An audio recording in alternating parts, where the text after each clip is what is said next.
hingga Senin sore, Mahkamah Konstitusi menerima lebih dari 100 pendaftaran gugatan hasil Pilkada 2024. Ratusan gugatan itu didaftarkan terkait hasil Pilkada tingkat kabupaten dan kota.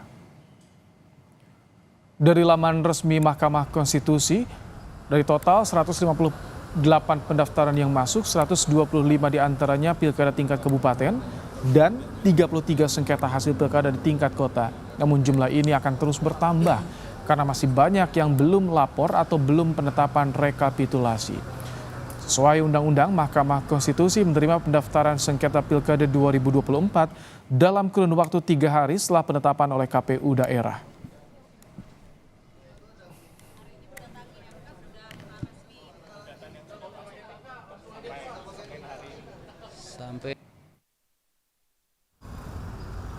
Iya, ini teman-teman kan bisa lihat tuh, itu jumlahnya bergerak terus.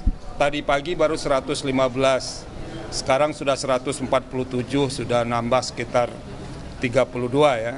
Nanti kita lihat sampai sore. Jadi soal pendaftaran itu tergantung kapan KPU di daerah masing-masing menetapkan. Nanti dihitung 3 hari kerja sejak penetapan itu. Jadi kalau ada yang menetapkan hari ini, dihitung 3 hari dari hari ini, Selasa, Rabu terakhirnya. Kalau ada yang menetapkan hari Jumat, dihitung Jumat, Sabtu Minggunya free karena tidak hari kerja, Senin dan Selasa, berarti besok. Perwakilan tim kuasa hukum pasangan Ridwan Kamil Suswono, Faisal Hafid, mendatangi MK hari ini untuk berkonsultasi mengenai perselisihan hasil Pilkada Jakarta. Faisal menegaskan kedatangannya atas perintah langsung dari Ketua Tim Sukses RK Suswono Ahmad Riza Patria. Tim hukum Ridwan Kamil Suswono mengklaim persiapan pengajuan permohonan sudah 97% dan akan dilakukan dalam waktu dekat. Adapun pihak yang akan digugat adalah KPU Jakarta dan paslon yang menang. Dalam hal ini adalah paslon Pramono Rano. Selanjutnya kami juga berkonsultasi berkaitan dengan bukti-bukti, bukti foto, bukti video, lalu bukti-bukti yang lain yang bisa kami siapkan. Nah, saat ini kami bersama seluruh tim hukum, elemen tim hukum dari Paslon Ridho sedang mempersiapkan permohonan PHPU di Mahkamah Konstitusi.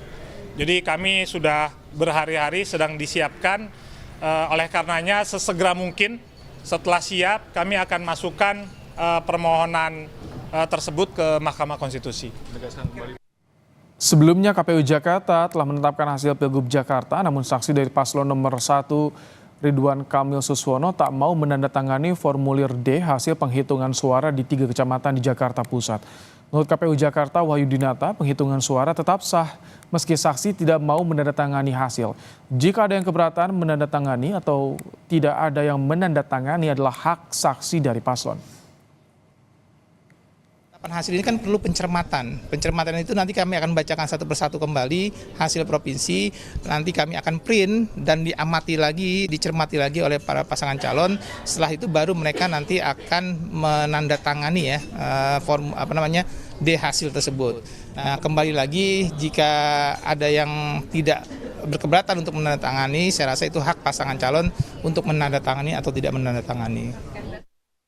Direktur Eksekutif Perludem Khairun Nisa Nur Agustianti menyatakan adanya tim pasangan calon yang tidak menandatangani atau keberatan dengan hasil penetapan rekapitulasi tidak mengganggu proses tahap penetapan dan proses penetapan hasil pilkada tetap bisa dilanjutkan.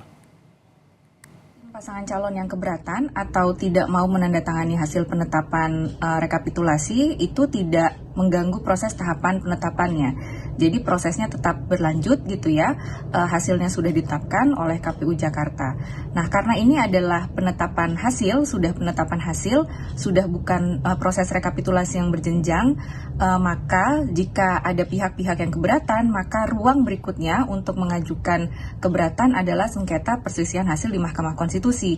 Nah, nanti di MK lah, MK yang akan memutuskan apakah bukti-bukti yang ada itu mampu membuktikan misalnya dalil-dalil kecurangan yang disampaikan oleh tim pasangan calon yang lain yang menolak hasil pilkada di Jakarta.